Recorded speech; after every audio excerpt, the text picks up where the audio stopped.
l'accouchement est un voyage profond et impressionnant, un témoignage de la puissance et de la sagesse innée du corps féminin. Comprendre ce voyage, avec ses étapes et ses transformations distinctes, peut être source d'autonomisation. Cette vidéo vise à démystifier le processus du travail et de l'accouchement, en fournissant une feuille de route claire. Bien que chaque naissance soit unique, les étapes fondamentales restent constantes, chacune jouant un rôle crucial. Ce guide explorera en profondeur chacune de ces étapes, en explorant les signes physiques et émotionnels. Des murmures subtils du début du travail à l'arrivée triomphante du nouveau-né, nous allons percer les mystères de la naissance. En fin de compte, en adoptant la connaissance et la compréhension, nous pouvons aborder l'accouchement avec un sentiment d'émerveillement et de respect. La première étape du travail, souvent la plus longue, est une période de préparation progressive. Le col de l'utérus, l'entrée de l'utérus, commence à se ramollir et à s'amincir, un processus appelé effacement. Simultanément, le col commence à s'ouvrir, ou à se dilater, mesuré en centimètres.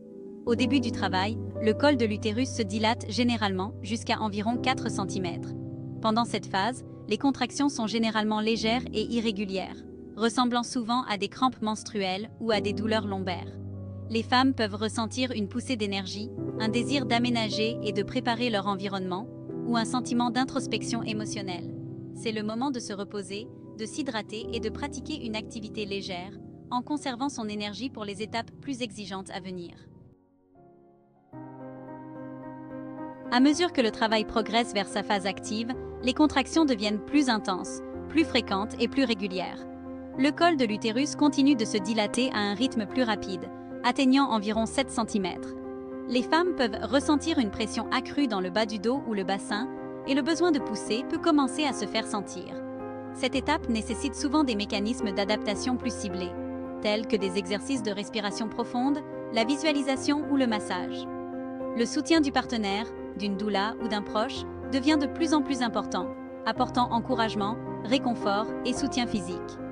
La femme en travail peut trouver du réconfort à bouger librement, en trouvant des positions qui soulagent l'inconfort et favorisent la descente du bébé.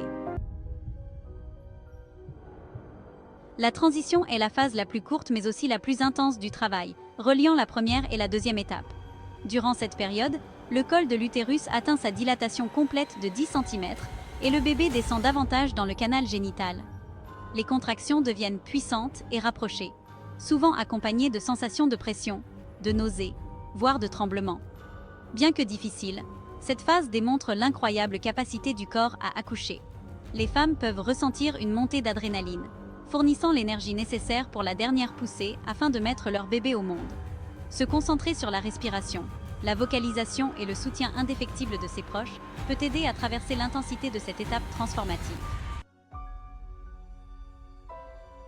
Le col de l'utérus est maintenant complètement dilaté.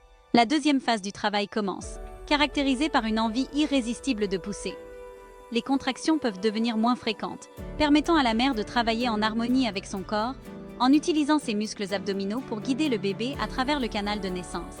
Cette phase peut durer de quelques minutes à plusieurs heures, selon des facteurs tels que la position du bébé et le niveau d'énergie de la mère. Lorsque la tête du bébé commence à apparaître, une sensation de brûlure ou d'étirement intense, souvent appelée l'anneau de feu, peut être ressentie. À chaque poussée, le bébé se rapproche de la naissance, culminant dans le moment miraculeux de l'accouchement. Troisième étape, l'expulsion du placenta, le dernier acte. Après la naissance du bébé, l'utérus continue de se contracter, expulsant le placenta, l'organe qui a nourri le bébé dans l'utérus.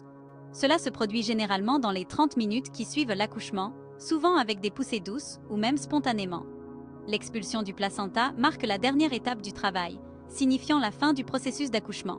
Le corps de la mère commence sa récupération post-partum, son utérus retrouvant sa taille d'avant la grossesse. C'est le moment de créer des liens avec le nouveau-né, de commencer l'allaitement si désiré et de s'émerveiller du voyage incroyable que la mère et le bébé viennent de vivre. Comprendre le calendrier, la danse imprévisible du travail. Bien que le travail progresse par étapes distinctes, il est essentiel de se rappeler que chaque naissance est unique. La durée de chaque étape peut varier considérablement et certaines femmes peuvent vivre certaines phases plus intensément que d'autres. Les mères primipares ont souvent des accouchements plus longs, tandis que les naissances suivantes peuvent se dérouler plus rapidement. Il est essentiel d'aborder l'accouchement avec un esprit de flexibilité et d'abandon, en acceptant la nature imprévisible de cette expérience transformatrice. Faire confiance à son corps, écouter ses signaux et s'appuyer sur le soutien de professionnels expérimentés peut favoriser un sentiment de confiance et d'autonomie tout au long du voyage. Soutenir une femme en travail, le rôle essentiel du partenaire. Les partenaires, les membres de la famille et les doulas jouent un rôle crucial en apportant un soutien émotionnel, physique et informationnel pendant le travail et l'accouchement. En comprenant les étapes du travail, les proches peuvent anticiper les besoins de la mère, lui offrir des encouragements, des mesures de confort et du soutien. Des gestes simples comme offrir des glaçons, faire un massage doux ou prononcer des paroles d'affirmation peuvent faire une différence significative. Être présent, attentif et réceptif aux besoins de la mère crée un environnement sûr et aimant qui l'aide à naviguer dans l'intensité de l'accouchement. Accueillir la puissance de la naissance.